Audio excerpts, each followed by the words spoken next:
Wednesday gave us a great World Cup semifinal and a handful of big NBA matchups, Dan. Yeah, let's start with those in Indiana, where the Warriors continued their East Coast road trip. Playing on the road anywhere has been a problem for Golden State. They came into Wednesday just 2-12 away from home with no wins in 6 games against Eastern Conference teams this season. And they left Indy hoping Steph Curry wouldn't miss any time moving forward. Let's show you what happened. The Warriors have won their last 3 trips to Indiana. This game, the third on a 6-game East Coast swing. They won in Boston Saturday, lost to Milwaukee Tuesday. Curry came out blazing.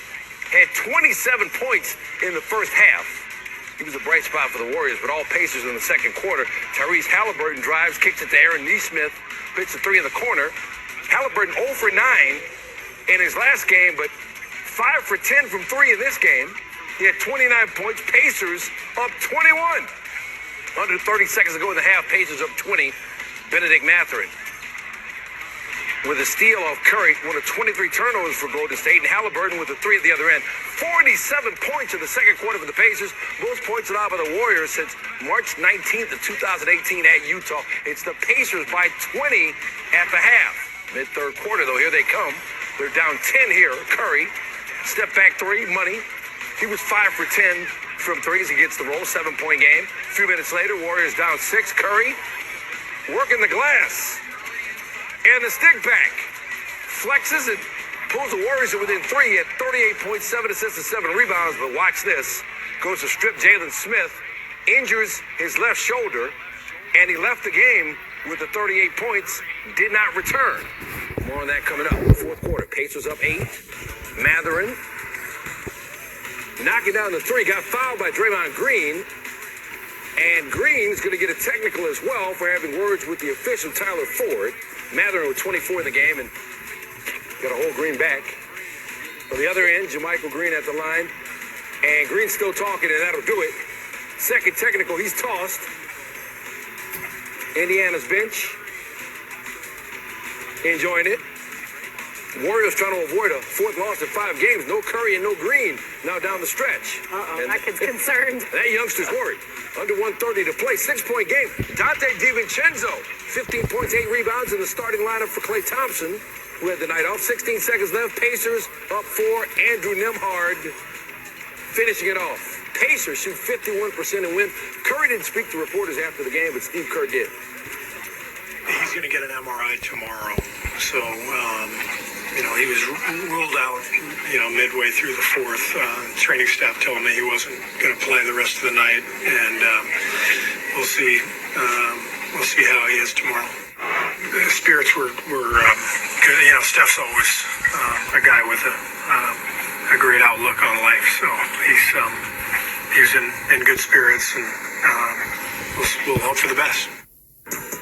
Warriors trip continues Friday in Philly. They're hoping for some good news about Curry. He's missed 90 games over the last 4 seasons.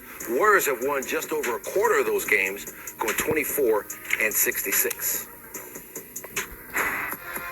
All right, coming through Cleveland, they've lost 8 of their last 9 games. They're 5-9 this season on the road. I mean, they've had flashes of brilliance and been such a great surprise. So has Luka. He's averaging almost 33 points per game, just unbelievable. Continuing to show it off, hitting the foul over Kevin Love. Take another look at that. He's driving, does a little pump fake, and gets the bucket plus the foul. He'd make the free throw. Mavs are down 26-19. A little bit of trouble on this Cavs team because of Donovan Mitchell. Hits the step back, and the Cavs are up 10. Minute and a half later, he don't stop there. Mitchell on the elbow finds Jared Allen. Nice little bounce pass and a finish at the rim. The Cavs are up big, 48-30. Next Cavs possession, same old thing. Step back, in your face. Look at Dorian Finney-Smith. Doesn't know what to do. Mitchell, 27 points in the first half, the most he's had in a half this season. We're just getting started. Luka now showing off that deep range. Next Mavs possession. Luka working on Karis LeVert. The bank shot. He'd hit the free throw. The Mavs cut it to a 9-point game. 7:15 left in the 4th. Cavs are up 9. Mitchell just didn't control the pull-up. The 3 was working all night. He finished with 34 points, and that is how the Cavs would go on to win 105-90, Stan. All right, Wednesday, Donovan Mitchell's 25th game with the Cavaliers, and at 29.2 points per game, he is the fourth highest scoring average in a player's first 25 games with the franchise in NBA history. Only 3 other players have higher averages. Wednesday was Mitchell's 14th 30-point game of the season, and the Cavs are 11-3 in those games.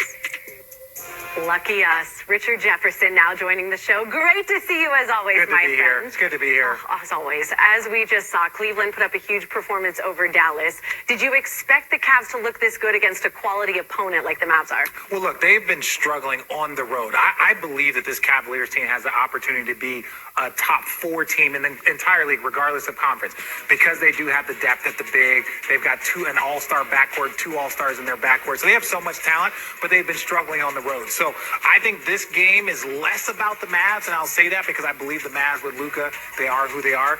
But this game for the Cavaliers was a big one because they needed a road win against a quality opponent, and I think they got it. A big surprise this season, a pleasant surprise. Okay, we will find out the results of Steph Curry's MRI on Thursday. If he does have to miss time, what's your level of concern for this Warriors team? I don't have that much concern because the Warriors are confusing anyway, so you don't know. Like, this is a team that can be 15-2 at home, and they can be 2-15 on the road. So I think for them, their issues are more internal. They're not external. They're not worried about like who's going to play, who's not going to play, because health truly hasn't been their issue this year. It's really trying to be more consistent defensively on the road. That's been their biggest issue. So Steph missing some time, I don't think that's really a good indication of what's going on with them. They need their whole unit together, and they need to play better defense. Because no one knows. One last thing. We saw earlier on NBA Today, you were gifted some hair product. I just want to know, how is the head feeling today? Well, here too? Y'all just did like... It's double time on your